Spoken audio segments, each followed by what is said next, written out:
The Baby Monitor That Cried Alone. Chapter 1. The Static Begins at Midnight. It started the night they brought the baby monitor home. Ella and Jordan weren't expecting anything unusual. They were new parents, exhausted but happy, and just beginning to settle into the fragile rhythm of life with a newborn. Their daughter, Clara, had fallen asleep after a warm bottle and a slow lullaby.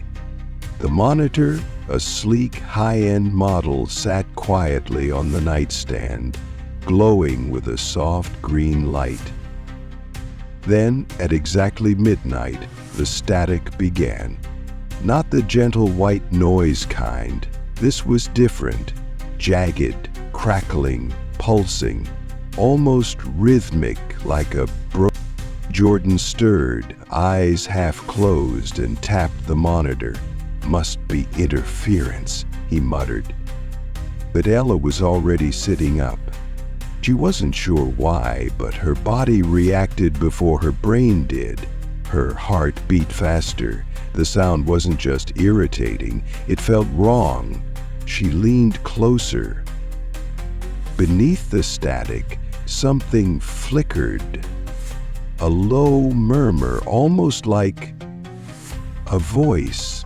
She turned up the volume.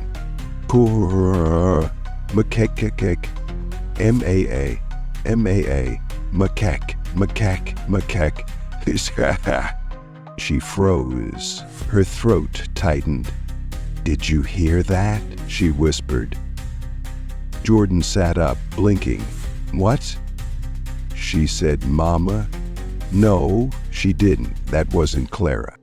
Ella was already on her feet. She moved quickly down the hallway toward the nursery. The door was closed, but a faint blue light glowed from under the frame. She pushed it open. Clara was asleep, peaceful. Her chest rose and fell softly in the crib. The nightlight glowed steadily. Everything looked normal. But the monitor beside her crib, the other half of the pair, was off. No blinking light, no sound, not even plugged in. Ella backed away slowly, arms tingling with goosebumps. From the receiver in their bedroom, the static stopped. A single clear whisper broke through. "She's not alone." Chapter 2. No Baby in the Crib. Ella didn't sleep the rest of the night. She sat in bed with the monitor on low, her eyes flickering open every time the static crackled or the screen flickered.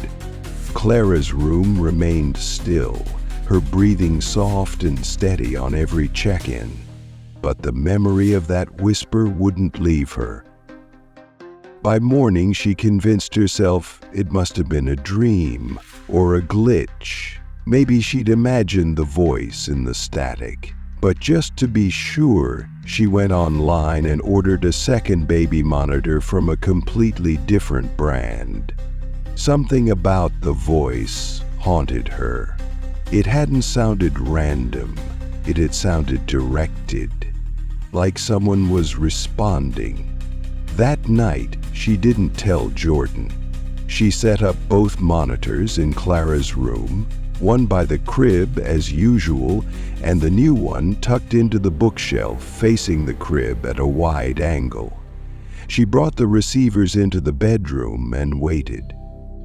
At 12:00 a.m. sharp, the first monitor crackled. Jordan stirred. Again. Ella nodded. "Just listen." This time, there were no words, just long, slow breathing. It wasn't Clara's, it was too deep, too slow, like it was coming from someone bigger, someone older. Then something changed. The breathing stopped.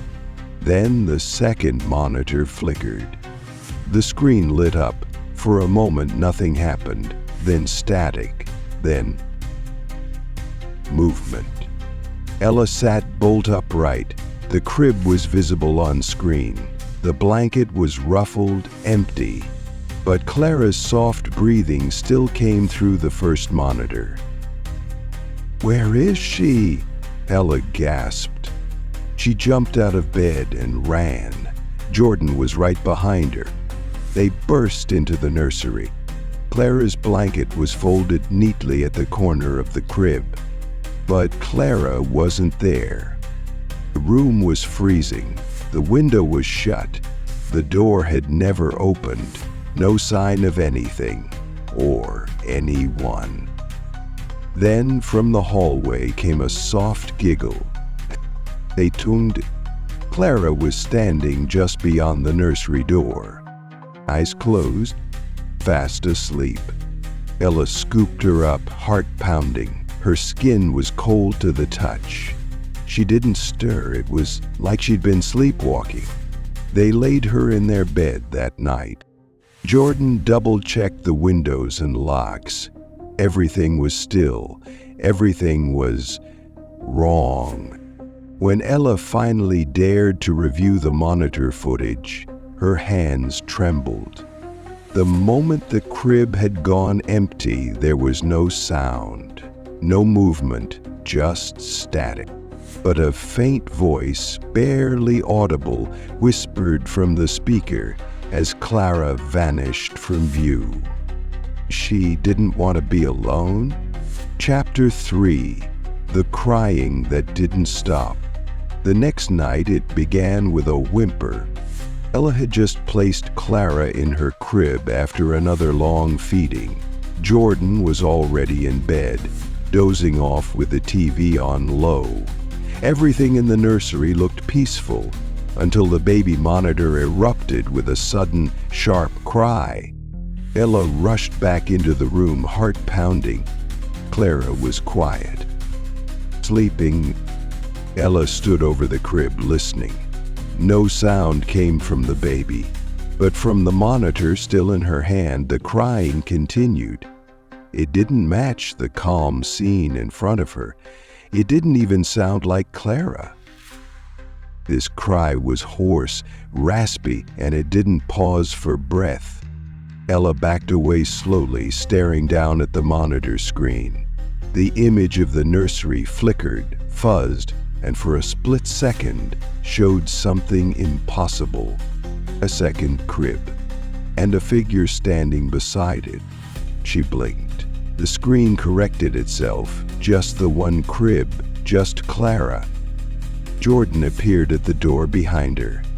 "What's going on?" "She's crying on the monitor, but not here. And I saw someone, another crib." Jordan took the monitor and squinted. "Looks fine to me." But the crying still echoed through the device. It didn't stop. Not that night. Not the next morning. Even after they unplugged both monitors, turned off the power, even removed the batteries, the sound returned. Every night, at midnight sharp. And Clara began to change. She started waking up drenched in sweat, even though the room was cool. She'd cry at odd times, looking past Ella's shoulder as if someone else stood behind her.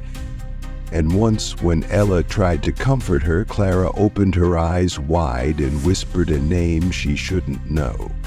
Amelie. They didn't know anyone by that name, but the monitor did. Because that night, as the crying turned to soft singing, the monitor whispered, "Don't let her take Clara's place." Chapter 4: She Spoke Through the Monitor. Ella didn't tell Jordan the whole truth. Not about the name Clara whispered, not about the voice the monitor whispered in return. She feared the doubt in his eyes more than she feared the shadows in the room. But that night, as midnight approached, she couldn't keep pretending. She placed the baby monitor on the nightstand and turned the volume up. Jordan noticed. "We're really doing this again?" Ella nodded.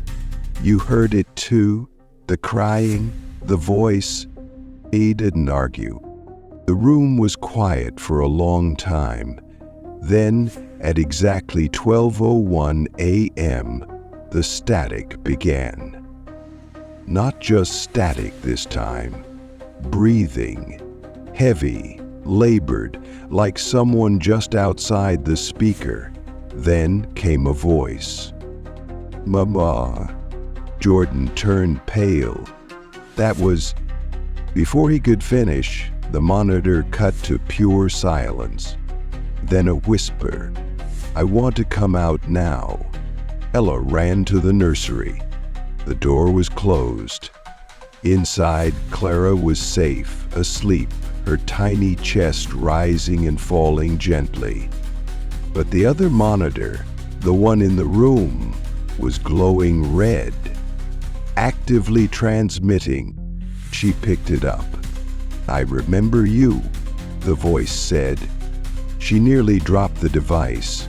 The voice wasn't Clara's.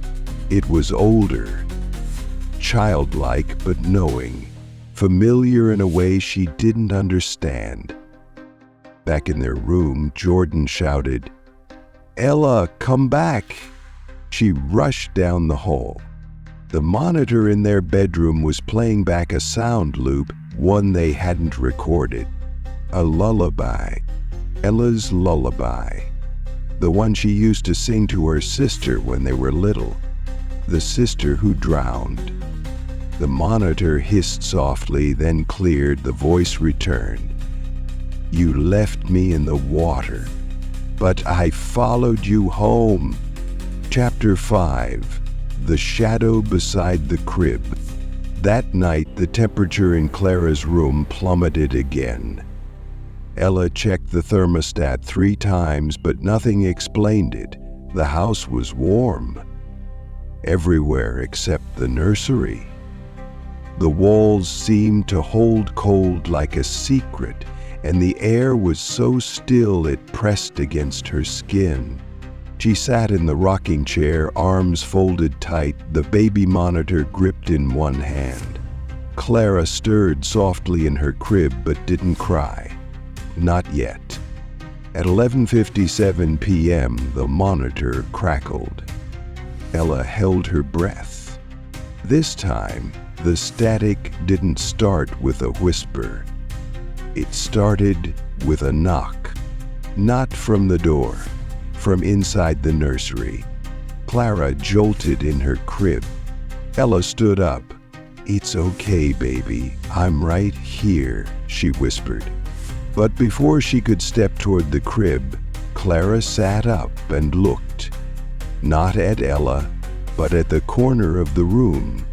The dark corner. Ella turned slowly. Her eyes took a moment to adjust, then she saw it. A shape, vague, still, blacker than the shadows around it.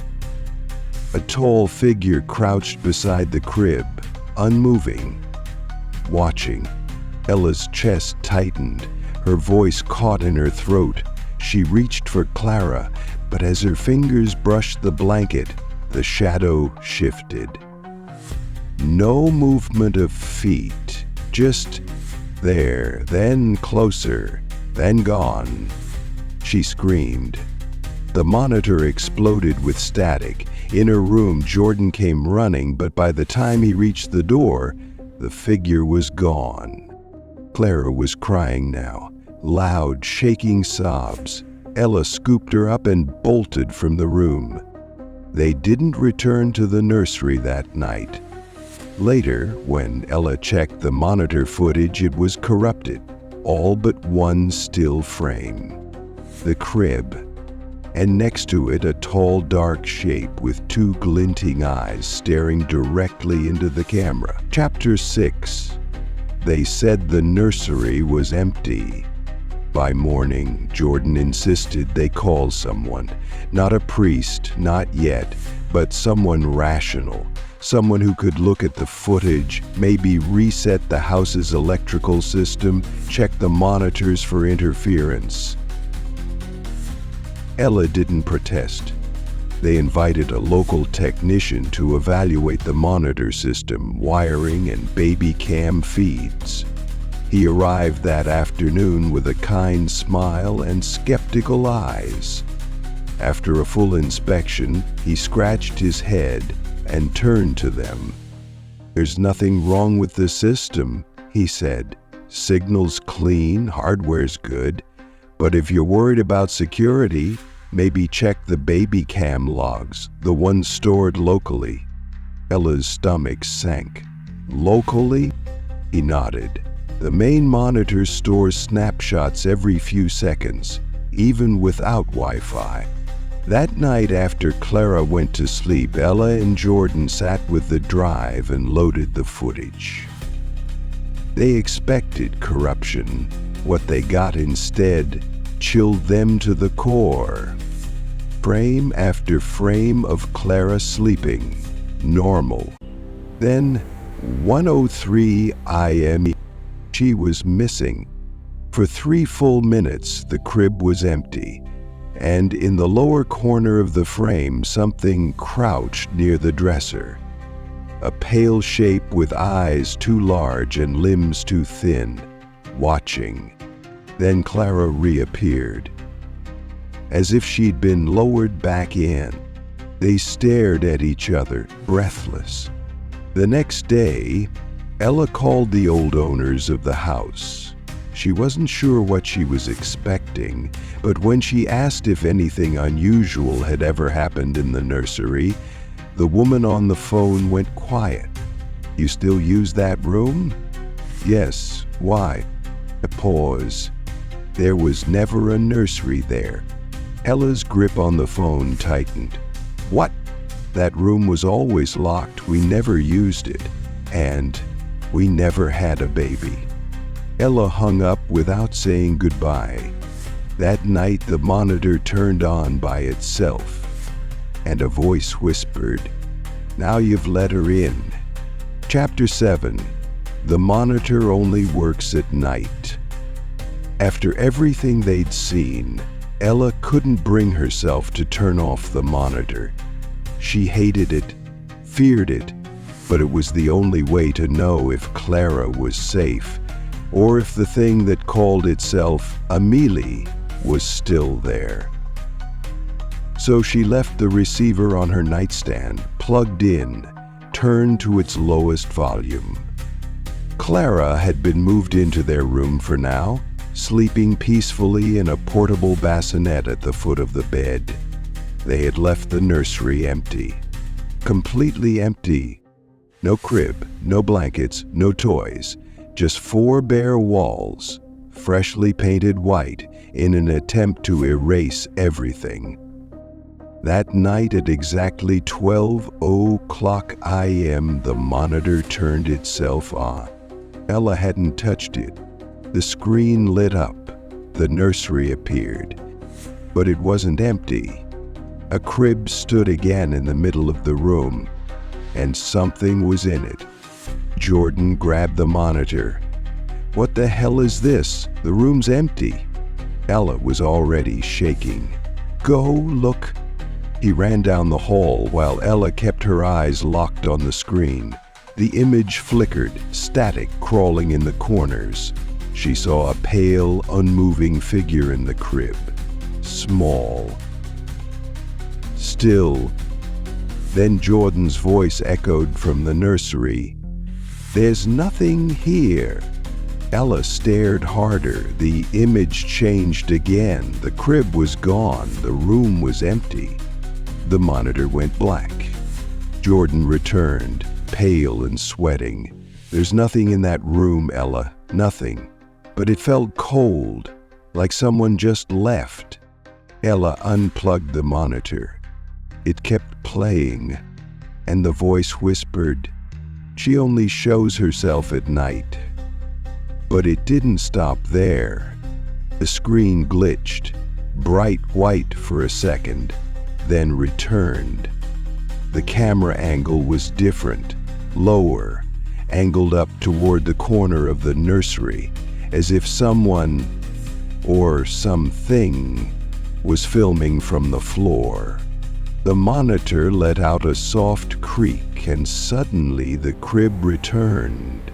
The pale figure was still there, but now it began to move, slowly.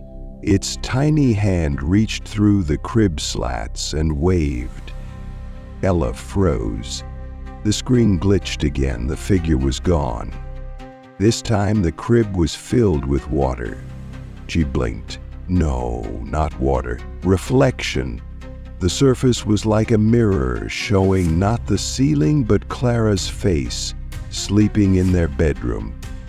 Then the reflection changed. The face smiled. But it wasn't Clara. Ella screamed and yanked the power cord again. The monitor stayed on.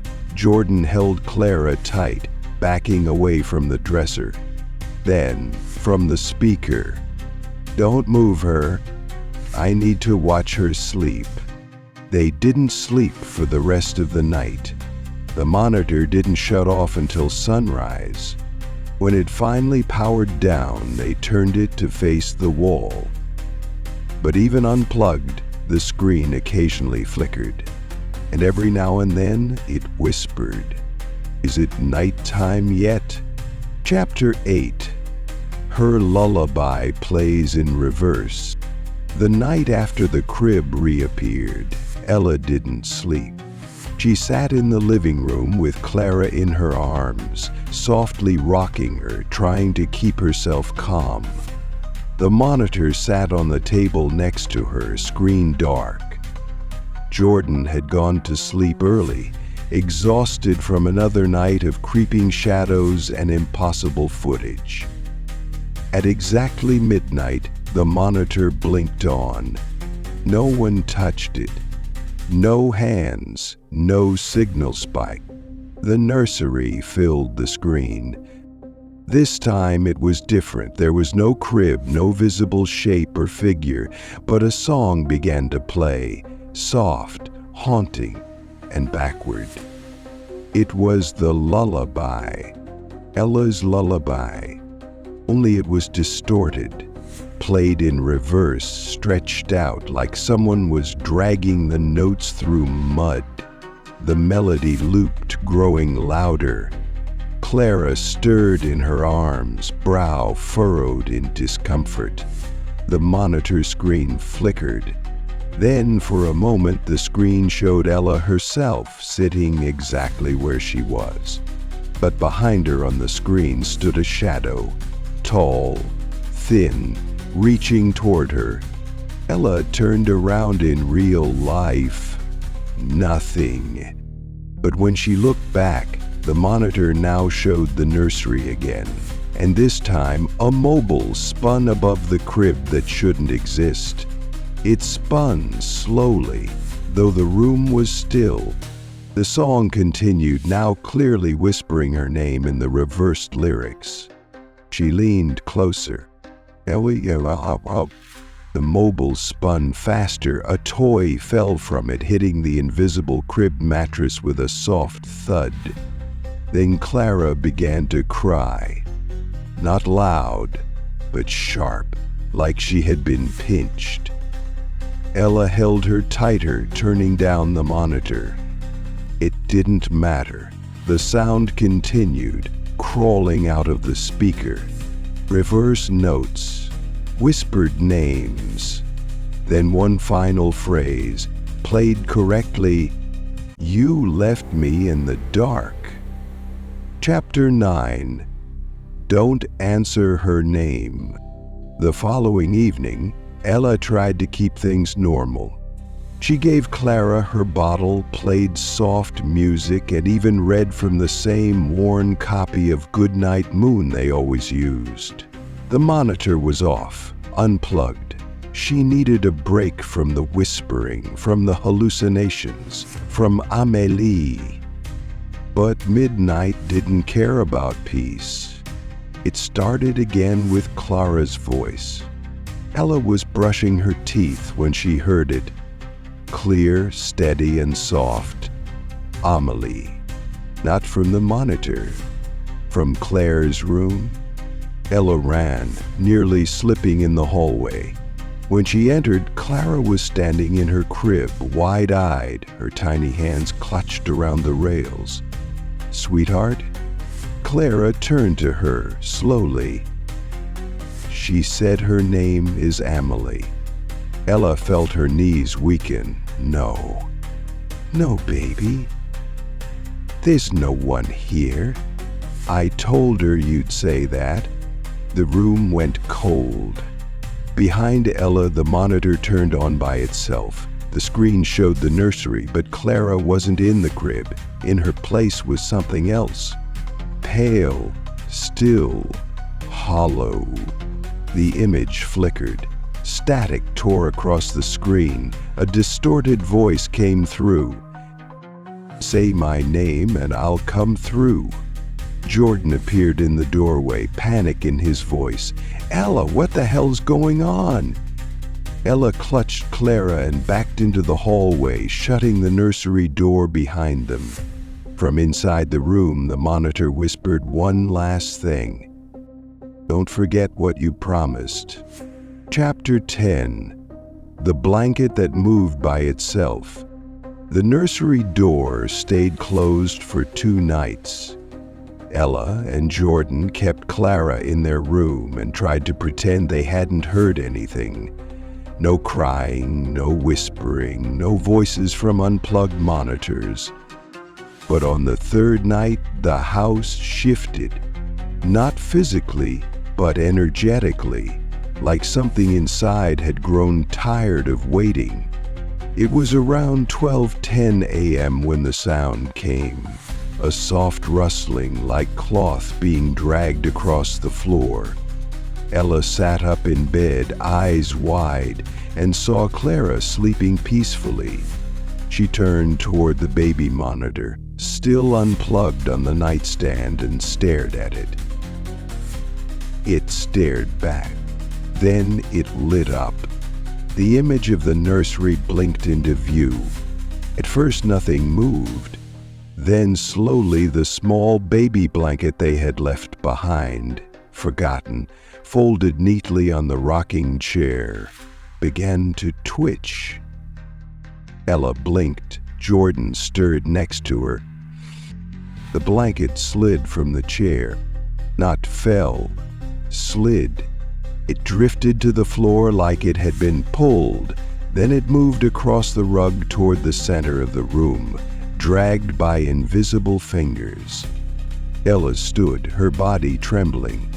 On the monitor, the blanket folded itself into a small bundle, mimicking the shape of a sleeping baby.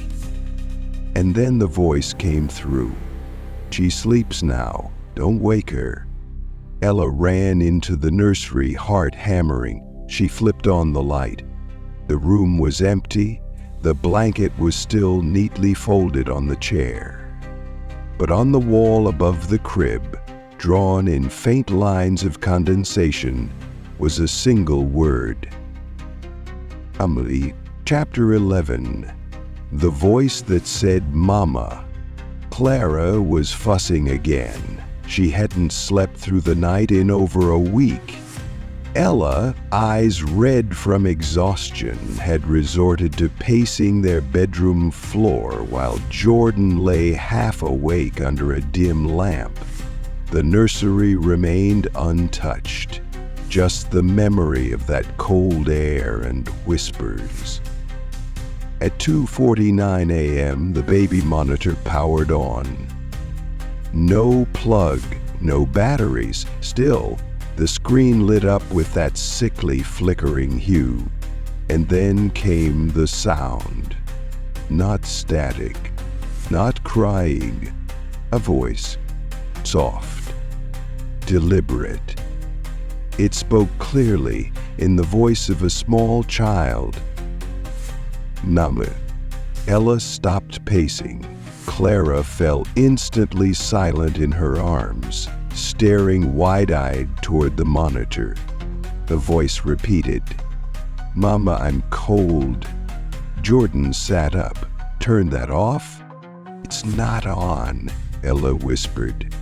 On screen, the nursery appeared empty. But then the image flickered, revealing a pale girl standing where the crib once was.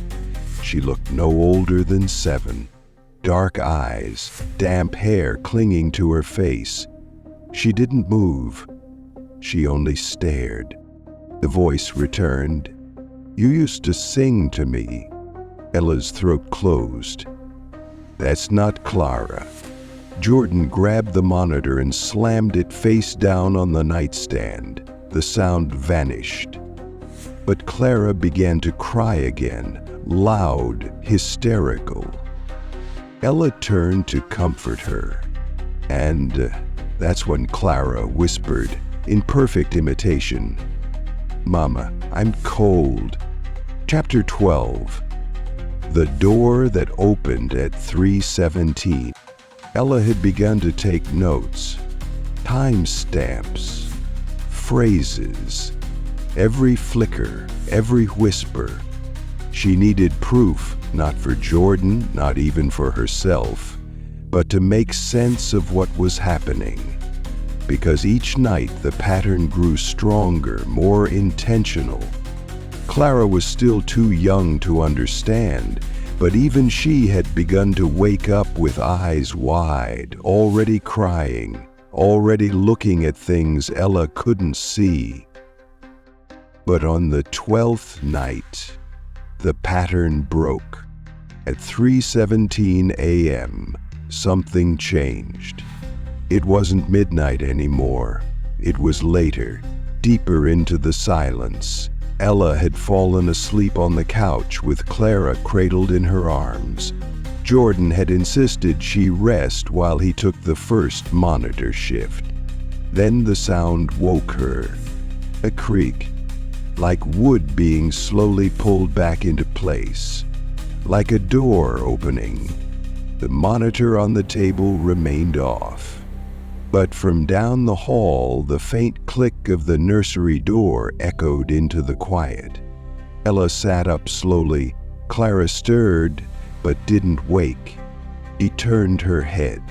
The nursery door, which had been locked, sealed with a towel and a rubber stopper, now stood slightly open. A sliver of darkness spilled out. "Jordan?" she called softly. No answer. She stood, holding Clara close. Step by step, she approached the hallway. The monitor began to crackle behind her. Not a screen, just sound. As she reached the nursery, the door creaked open wider, unaided. Inside, the room was no longer empty. The crib was back, the rocking chair, even the mobile, all placed exactly where they had once been. And in the crib, something lay still beneath a pale blanket. Ella clutched Clara tighter. She didn't move, didn't blink. She didn't need to. Whatever was under the blanket knew she was there. The air around her felt thick like water. The baby monitor on the table behind her clicked on with a soft mechanical hum, though it had no power.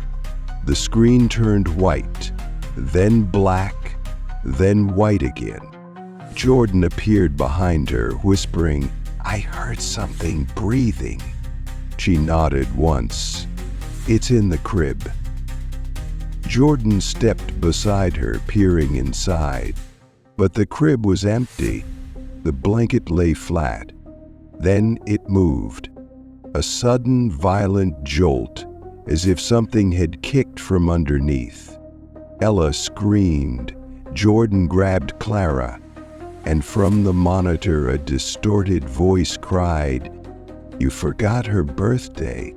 The light above them blew out. The mobile began to spin. Ella turned to run, but the door slammed shut. Behind them, the crib groaned, and from beneath the blanket, a pale hand reached up. Small fingers curled unnaturally tight, grasping at the air. Ella pounded the door. "Let us out." Then the monitor changed.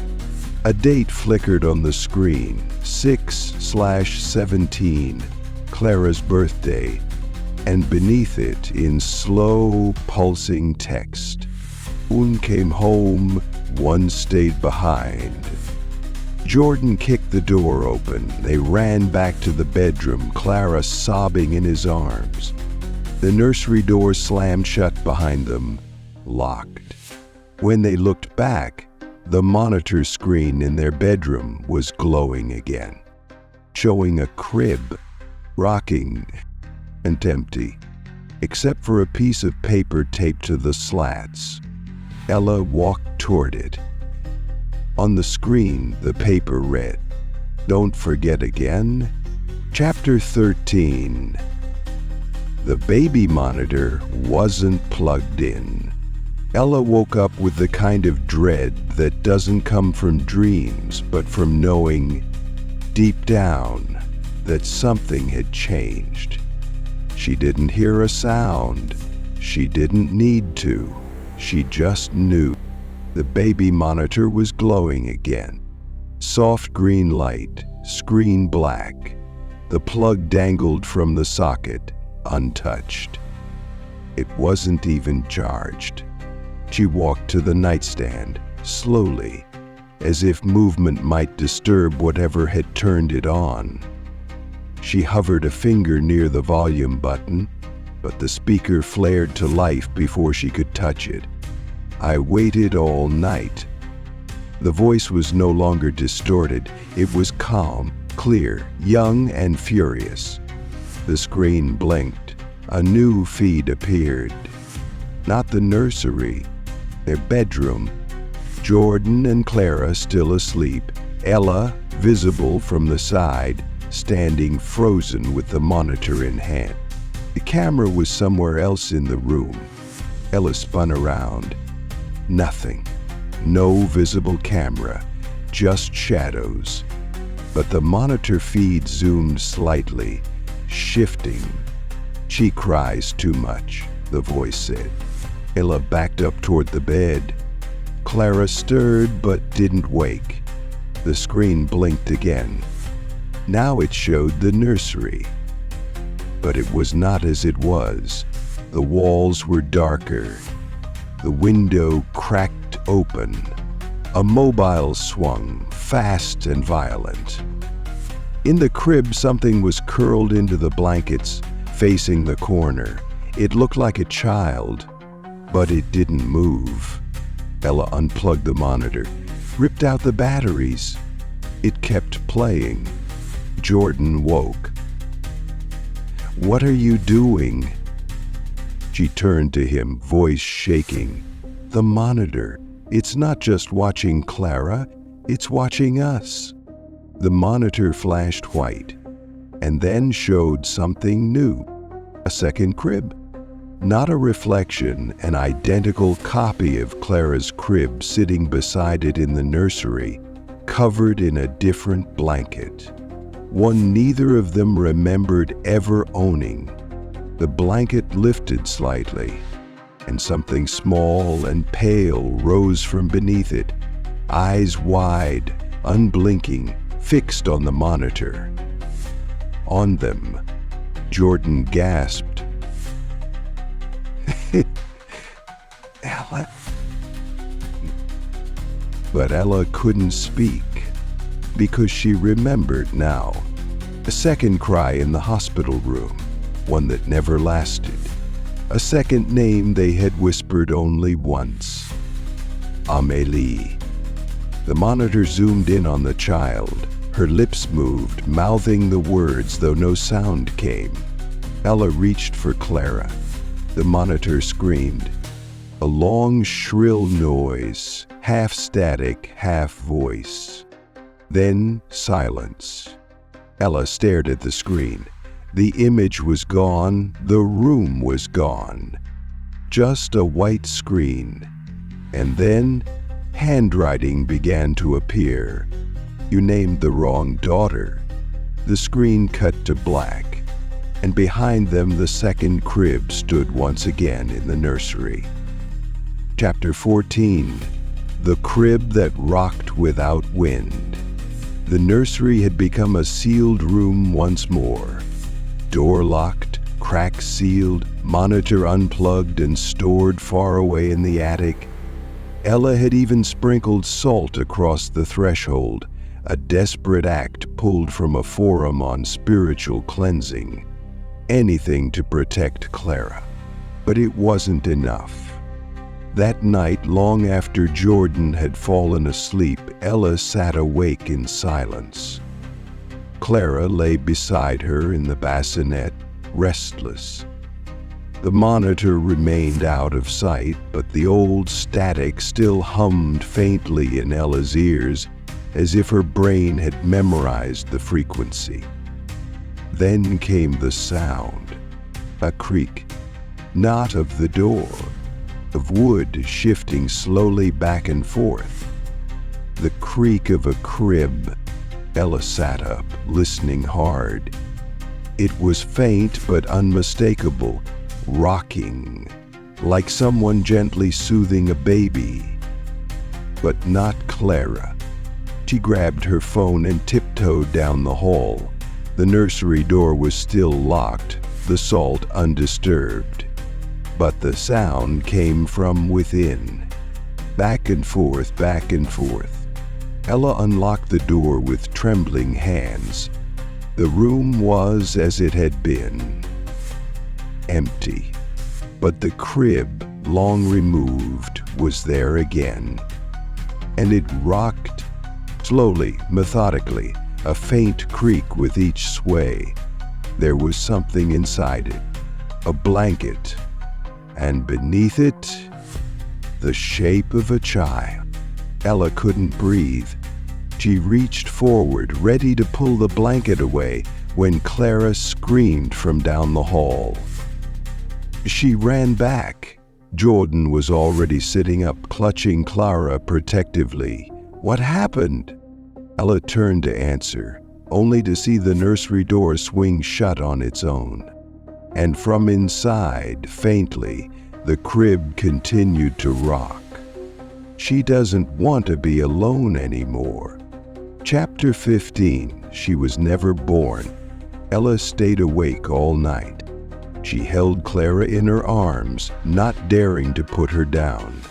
The nursery door remained shut, but the creaks and soft cries hadn't stopped. They came in waves now.